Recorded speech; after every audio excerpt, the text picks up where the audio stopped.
Shalom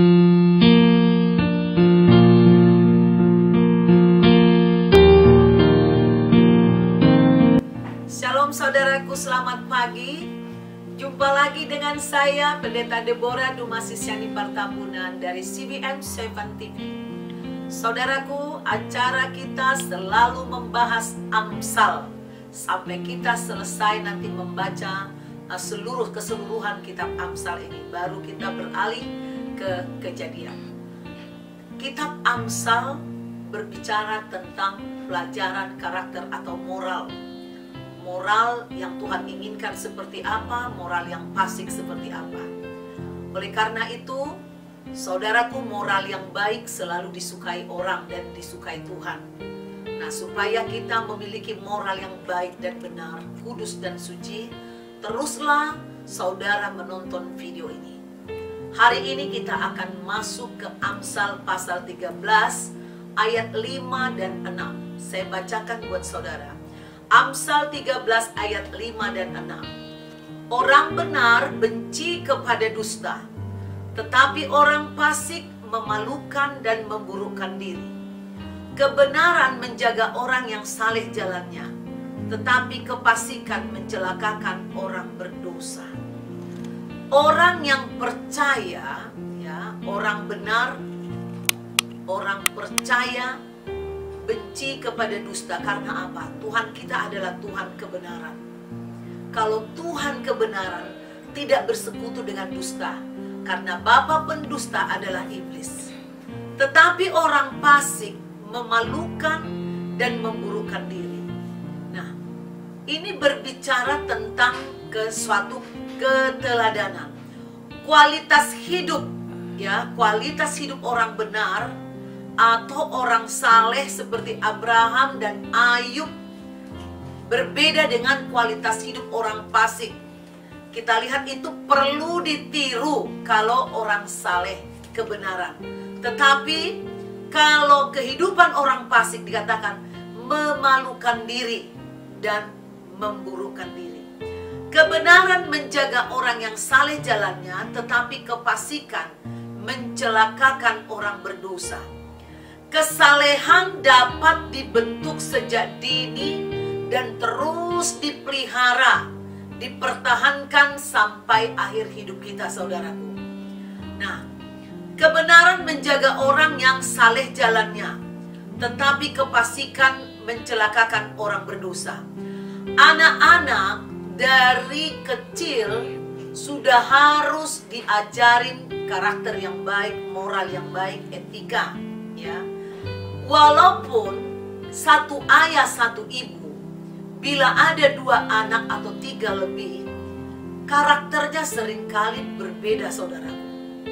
Maka sebagai orang tua kita harus mendidik anak kita dengan karakter yang kudus seperti yang Tuhan Yesus mau. Anak-anak yang bijak biasanya akan mendengarkan nasihat orang tua yang baik demi keberhasilan hidupnya di masa depan. Anak-anak yang bijak ini seringkali kita katakan memang ini orangnya berhikmat. Tetapi kalau orang fasik cenderung marah, memberontak kepada nasihat orang tuanya. Dia tidak mempedulikan masa depan, ataupun kalau dia berpikir tentang masa depan, dia hanya berputar-putar di tempat, tidak mau mengubah diri. Nah, sesungguhnya kesalehan ini dapat dibentuk. Jadi tidak ada sebenarnya yang gak bisa berubah. Dapat dibentuk khususnya melalui kata-kata yang bijaksana, kata-kata yang bijak, kata-kata yang berhikmat. Di Lukas 6 ayat 45 dikatakan, orang baik mengeluarkan barang yang baik dari perbendaharaan hatinya yang baik. Jadi orang baik akan berkata-kata yang baik pula. Dan karakter yang baik akan memiliki kendali yang baik. Jadi dia bisa mengendalikan dirinya. Dia tidak akan terhisap kepada kejahatan sekalipun dia ditempatkan di tengah-tengah orang jahat. Nah, oleh karena itu saudaraku, dikatakan tadi orang yang saleh jalannya, kebenaran menjaga orang saleh jalannya, tapi kefasikan mencelakakan orang berdosa. Oleh karena itu saudaraku, kesalehan akan berdampak di dalam hidup kita secara rasional, secara disiplin, secara kerajinan bekerja, secara gemar menolong. Nah, hati-hati. Saudara boleh rajin baca Alkitab, tapi gak suka menolong. Pelit, kikir, ya, terlalu perhitungan kepada pertolongan menolong orang lain. Ya, seringkali juga orang yang fasik tidak memikirkan hal-hal yang seperti ini. Dia hanya berpikir sukses untuk hidupnya, untuk finansialnya, ya. Nah, tetapi orang saleh selalu juga memikirkan memang kesuksesan, tapi mau meningkatkan produktivitas kerjanya, mau juga meningkatkan kebahagiaan hidupnya, namun semua didasarkan atas kebenaran dan takut akan Tuhan. Jadi itu bedanya saudara. Jadi orang saleh patut diteladani, orang benar patut diteladani, tapi orang fasik, ya, disingkirkan, mempermalukan diri. Bahkan kita lihat contoh di Alkitab, ada menara Babel, orang-orang fasik di Babel dihukum oleh Tuhan. Orang-orang fasik di Sodom dan Gomora bahkan dibakar dengan api belerang. Hidup saleh memang bukan jalan mulus dan mudah saudaraku, namun dapat kita tempuh. Tidak ada manusia yang tidak bisa menempuh jalan saleh walau sukar.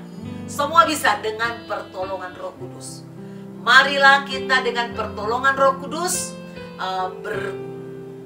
bertindak dalam kebenaran, benci kepada dusta, dan juga kita menjaga kesalehan hidup kita supaya kita bisa diteladani oleh keluarga kita, anak-anak cucu kita, dan banyak orang sehingga kita menjadi berkah.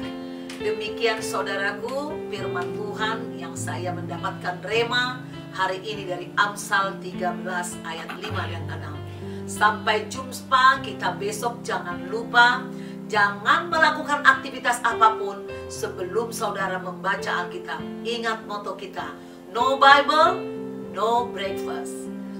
Besok kita ada lagi dalam waktu yang sama pukul 5 pagi. Jika saudara terberkati dengan rema-rema dari Amsal ini, silakan saudara klik kembali di YouTube saudara, CBM 7 TV. Dan silakan like, subscribe bagi yang belum, komen, dan share-lah kepada banyak orang. Tuhan Yesus memberkati saudara. God bless you.